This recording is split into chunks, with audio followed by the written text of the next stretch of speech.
Franc-maçonnerie et catholicisme par Max Indel. Chapitre 7 La pierre philosophale, ce qu'elle est et comment elle est faite. Ceux qui ont étudié les écrits des anciens alchimistes ont toujours été mystifiés par tout ce qui est dit de la pierre philosophale, et aussi du procédé de transmutation des vils métaux en or. Ces allégations ont naturellement donné lieu à de nombreuses et vagues conjectures. De temps à autre, nos étudiants demandent à l'auteur des précisions sur ce sujet d'extrême importance, et comme nous arrivons au seuil d'une ère nouvelle où ce joyau précieux et tous ses pouvoirs seront développés et possédés par un nombre considérable de personnes, nous pensons qu'il importe de dépouiller ce sujet de tous les mystères qui l'entourent, et de parler en termes clairs. Ainsi, tous ceux qui désirent s'en donner la peine car cela demande un travail très ardu, rien de précieux ne pouvant s'obtenir sans y mettre le prix peuvent savoir comment faire pour eux-mêmes ce joyau précieux. On nous enseigne qu'au commencement Dieu créa les cieux et la terre, en fait l'univers entier, et nous comprenons que cette grande force créatrice s'exprime, soit comme volonté, soit comme imagination. Par l'imagination, le grand architecte de l'univers doit, tout d'abord, avoir évoqué l'image de toutes les choses telles qu'elles sont aujourd'hui, ou telles qu'elles ont été créées et, par sa volonté, les atomes physiques se sont ordonnés et rangés dans cette matrice de pensée, amenant graduellement l'univers en manifestation, comme l'avait projeté son Créateur. Ce processus n'est pas encore terminé, mais se poursuivra jusqu'à ce que le tout soit arrivé à la perfection, comme prévu dans le plan originel. Les hiérarchies divines qui exécutent le plan du grand Créateur utilisent la même double force créatrice pour modeler les cristaux du règne minéral, la feuille de la plante ou la forme de l'animal. Leur puissante imagination se représente dans la région archétypale de la Terre ce qu'elle désire créer, et leur volonté concentrée modèle la matière brute dans cette matrice jusqu'à ce qu'elle prenne la forme physique désirée. L'homme, l'esprit, possède un pouvoir créateur semblable et, durant des âges, sous la direction des dieux, il a appris à construire des corps de valeur croissante comme instrument de son expression. Mais son pèlerinage à travers la matière a été entrepris dans le but d'en faire une intelligence créatrice indépendante et, pour atteindre cette fin, il a fallu, au moment propice, l'émanciper de la tutelle des dieux pour qu'il apprenne à créer, non seulement pour lui-même, mais aussi pour aider et instruire autrui dans la grande école de la vie. Durant le cours de son évolution, l'homme a été peu à peu éclairé sur les mystères de la vie, néanmoins, il y a quelques siècles, la vie et la liberté étaient en danger pour ceux dont l'opinion était trop en avance sur les idées communément acceptées. C'est pour cette raison que les alchimistes qui avaient étudié plus profondément que les autres ont été forcés d'envelopper leurs enseignements d'un langage très allégorique et symbolique. Leurs enseignements concernant l'évolution spirituelle de l'homme, et l'emploi des termes sel, soufre, mercure et azote, ne pas confondre avec l'azote, du grec azon, signifiant sans vie, tellement déroutant pour le public, étaient néanmoins fondés sur des vérités cosmiques tout à fait lumineuses pour l'initié. Les étudiants des enseignements rosicruciens qui ont étudié comment le monde est venu à l'existence, et le processus de la création par étapes, ne devraient pas rencontrer de difficultés pour comprendre correctement le langage alchimique. Tout d'abord, nous savons qu'il y eut un temps où l'homme en formation était hermaphrodite, masculin et féminin à la fois, capable de créer à partir de lui-même, et nous nous rappelons aussi qu'à ce moment il était comme les plantes sous certains rapports. Sa conscience était pareille à celle que nous avons dans un sommeil sans rêve, et qui est celle des plantes. L'énergie vitale qu'il absorbait dans son corps n'était utilisée que dans le but de croître jusqu'au moment de la reproduction, où un nouveau corps ayant bourgeonné était rejeté pour croître à son tour séparément. Il n'avait pas de stimulant pour le pousser à l'action, et s'il en avait eu, l'homme n'aurait eu ni intelligence ou volonté pour le guider. Pour émanciper l'humanité de cette condition négative, une moitié de la force créatrice fut dirigée vers le haut sous la direction des anges, dans le but de construire un larynx et un cerveau pour que l'homme puisse apprendre à créer par la pensée, tout comme les hiérarchies divines, et exprimer la pensée créatrice par la parole. Ainsi, l'homme cessa d'être physiquement hermaphrodite et ne possède depuis lors qu'un seul sexe. Il ne lui est plus possible de créer physiquement à lui seul comme le font les plantes hermaphrodites, ni psychiquement comme le font les Elohim, les hiérarchies bisexuées, à l'image desquelles il fut originairement créé, et ainsi, il occupe présentement une position intermédiaire peu enviable entre les plantes et Dieu. À l'époque où la moitié de la force sexuelle fut détournée dans le but de construire le cerveau, les humains étaient sans ressort et ne savaient pas surmonter les conditions de leur existence. Ils n'avaient même pas conscience de leurs difficultés, et si une aide extérieure n'avait pas été donnée, l'humanité aurait péri. Donc les anges lunaires, qui étaient les gardiens de l'humanité, groupaient les humains dans de grands temples quand les lignes de force interplanétaires étaient propices à la fécondation, et ainsi ils perpétuaient la race humaine. Il fut également décidé que lorsque le cerveau serait complètement construit, les seigneurs de Mercure, les frères aînés de notre humanité présente, qui excellaient en intelligence, nous enseigneraient la manière d'utiliser l'intellect et de le rendre réellement créateur, de manière à ne plus dépendre du procédé basé sur la séparation des sexes qui existe actuellement. Ainsi, par le travail de ces deux grandes hiérarchies, nous avons été élevés de l'inconscience à la première phase de l'intelligence créatrice, qui va de la plante jusqu'à Dieu. Nous avons aussi appris que ce plan avait échoué à cause des esprits lucifères, retardataires de la période de la Lune, qui vivent sur la planète Mars. Il leur fallait un champ d'activité physique, qu'ils étaient incapables de créer eux-mêmes, et, pour des raisons égoïstes, ils ont enseigné à l'humanité qu'un corps nouveau pouvait être créé à n'importe quel moment par la coopération des deux sexes, et pour donner un stimulant, ils ont infusé aux humains la nature passionnelle que nous possédons aujourd'hui. Ainsi donc, du point de vue des anciens alchimistes, les anges lunaires, qui gouvernent les marées salines, étaient désignés par le mot sel. Ils avaient découvert qu'une certaine quantité de sel dans le sang était nécessaire au processus du mental, et aussi qu'un excès de sel dans le sang provoque la folie, comme le prouve l'expérience de marins naufragés devenant déséquilibrés, en anglais lunatics, pour avoir bu de l'eau de mer contenant l'élément lunaire, le sel. C'est ainsi qu'ils ont établi un rapport entre la lune et l'intellect. Les esprits lucifères du feu, qui ont pris une part si pernicieuse dans l'évolution de l'homme, furent associés avec l'élément ardent appelé soufre. Les alchimistes nous disent que l'homme devient inconscient et meurt en respirant continuellement cet élément, ainsi, l'homme, l'esprit, était rendu inconscient des mondes spirituels et mourait à ces mondes à cause des enseignements qui étaient instillés en lui par les esprits lucifères. Le métal mercure, dont il parlait, est le plus fuyant de tous les métaux. Il pénètre et s'évapore à travers de nombreuses substances avec lesquelles il vient en contact, par conséquent, ils l'ont comparé aux seigneurs de Mercure qui sont passés maîtres dans les découvertes des secrets de la nature par leur intellect. Le Mercure est également capable de libérer l'esprit de sa prison physique.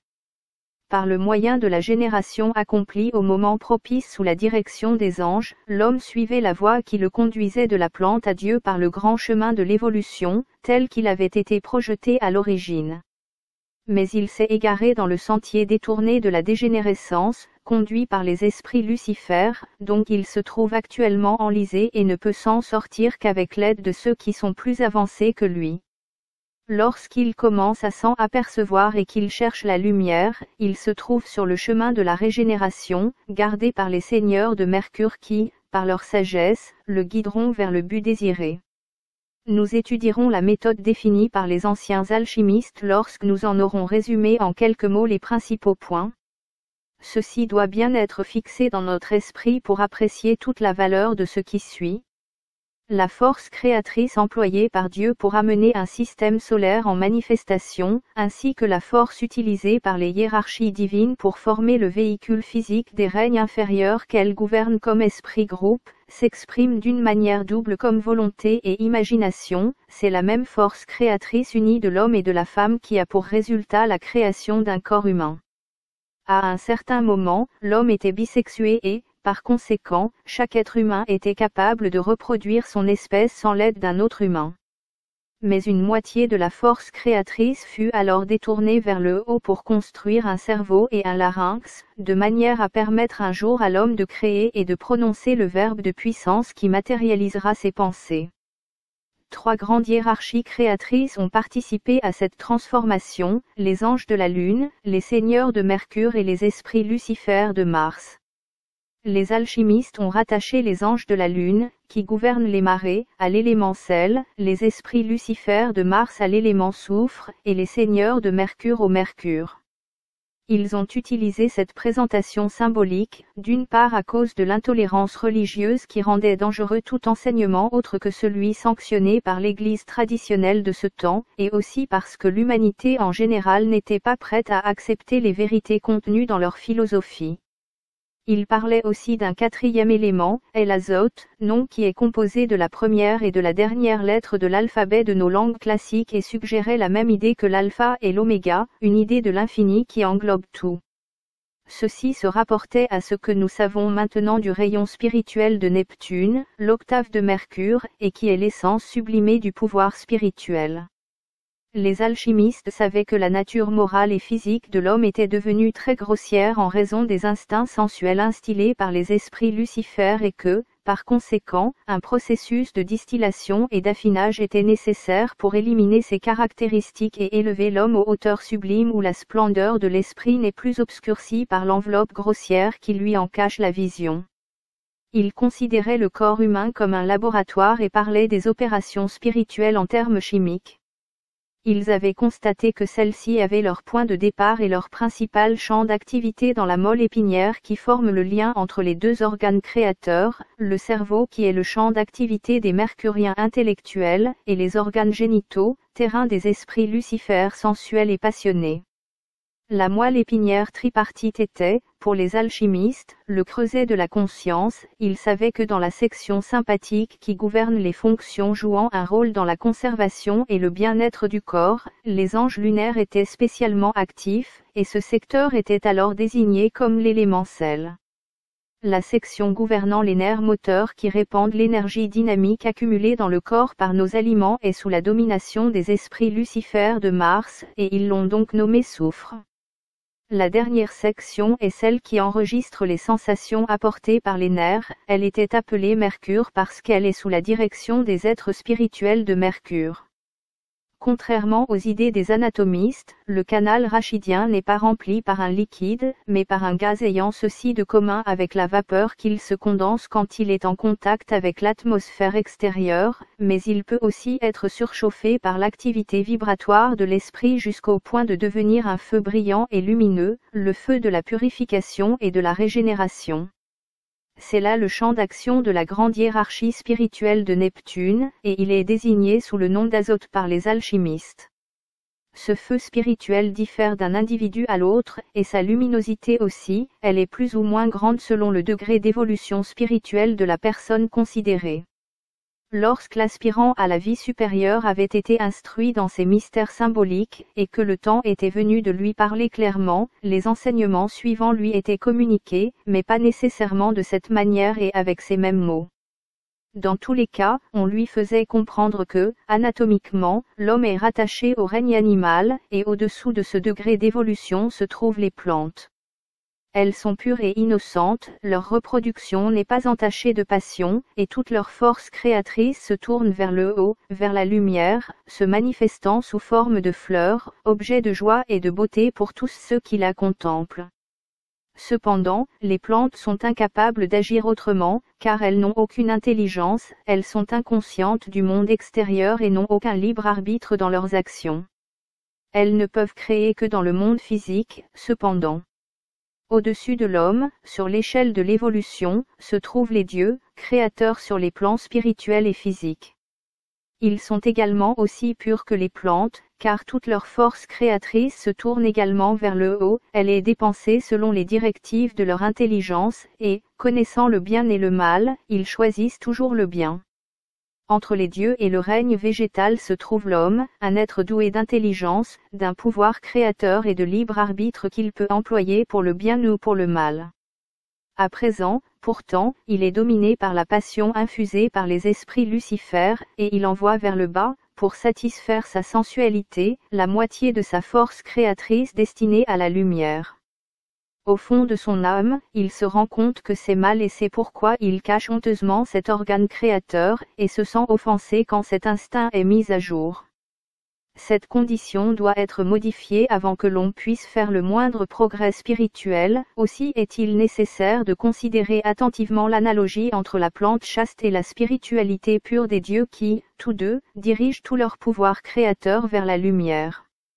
Au cours de l'évolution, l'homme s'est élevé au-dessus des plantes, qui n'ont le pouvoir créateur que dans le monde physique, et il est devenu semblable aux dieux, car il possède le pouvoir de créer sur les deux plans mental et physique et, de plus, l'intelligence et le libre arbitre pour le diriger. Ceci s'est accompli en dérivant une moitié de la force sexuelle vers le haut pour la construction d'un cerveau et d'un larynx, organes qui sont toujours nourris par cette moitié de la force sexuelle qui s'élève. Mais tandis que les dieux dirigent toute leur force créatrice vers des objectifs altruistes par le pouvoir de l'intelligence, l'homme continue à dissiper une moitié de son héritage divin pour satisfaire ses désirs et ses sens. Par conséquent, si vous voulez devenir semblable aux dieux, il vous faut apprendre à diriger toute votre énergie créatrice vers le haut pour être utilisée et conduite entièrement par votre intelligence. Ce n'est que par ce moyen que vous deviendrez comme les dieux et que vous créerez de vous-même par le pouvoir de votre esprit et du grand verbe par lequel vous pourrez prononcer le fiat créateur. Rappelez-vous que physiquement vous avez été un jour hermaphrodite comme les plantes et capable de créer de vous-même. Maintenant, jetez un regard vers l'avenir à travers la perspective du passé, et comprenez que votre condition présente unisexuée n'est qu'une phase temporaire de l'évolution et que, dans l'avenir, toute votre force créatrice doit être tournée vers le haut pour que vous deveniez spirituellement hermaphrodite, capable ainsi d'objectiver vos idées et de prononcer le verbe de vie qui les douera de vie et les rendra vibrantes d'énergie vitale. Cette double force créatrice ainsi exprimée par le cerveau et le larynx, c'est l'élixir de vie émis par la pierre vivante du philosophe spirituellement hermaphrodite. Le processus alchimique consistant à l'enflammer et à l'élever s'accomplit dans la molle épinière où se trouvent le sel, le soufre, le mercure et l'azote. On l'amène à l'incandescence par des pensées élevées et nobles, par la méditation sur des sujets spirituels, et par l'altruisme exprimé dans la vie quotidienne.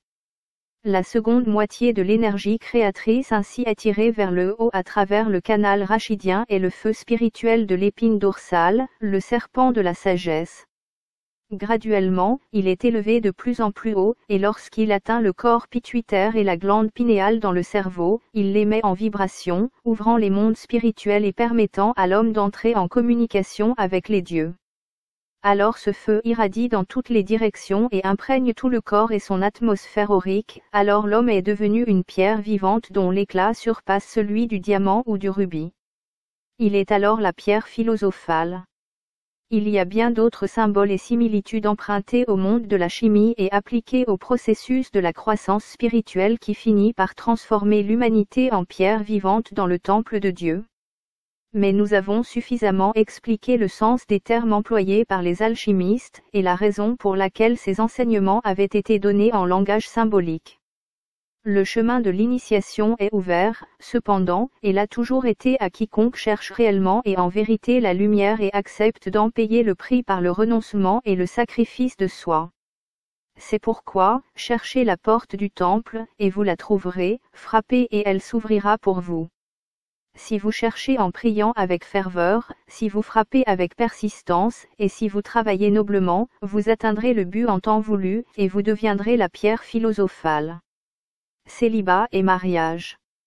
Pour éviter tout malentendu, il faut dire que cette leçon n'était donnée qu'à l'aspirant désirant devenir disciple, afin de lui montrer la raison pour laquelle il lui est nécessaire de vivre une vie pure et chaste.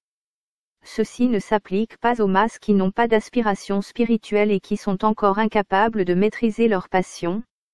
Les Rosicruciens ne prêchent même pas une vie de complet célibat pour leurs élèves, en fait, ils considèrent comme un devoir religieux pour le mystique éclairé, homme ou femme, de s'unir à un esprit avec lequel il se trouve en harmonie, s'il en rencontre un, et de procurer ainsi aux âmes en attente une occasion favorable de se réincarner. quand un couple ainsi consacré accomplit l'acte de génération en aspirant à servir un ego qui attend de renaître, quand les conditions prénatales sont mentalement, moralement et physiquement pures, quand la première enfance de l'ego né ainsi se déroule dans une ambiance familiale de pensée noble et élevée, les parents et les enfants font de merveilleux progrès. Et comme de grandes âmes ne peuvent pas naître de parents indignes, pas plus que l'eau ne pourrait descendre plus bas que son niveau, il serait en effet très mauvais pour les aspirants disciples de vivre une vie entière de célibat par désir d'avancer personnellement, alors que les conditions leur permettent de se marier. De plus, la dépense de force créatrice aux époques où elle est légitimement requise pour la reproduction, ne peut porter aucun préjudice grave au développement spirituel. Entrepris pour devenir la pierre philosophale, et la croissance de l'âme acquise en assumant les devoirs de parents, compense largement toute perte possible. Les Rosicruciens enseignent donc que le mariage entre personnes décidées à limiter l'usage de la fonction créatrice à la fécondation est un acte éminemment bon, noble et producteur d'une grande croissance de l'âme, mais que, les aspirants non mariés devraient vivre une vie de célibat absolu s'ils veulent atteindre la perfection.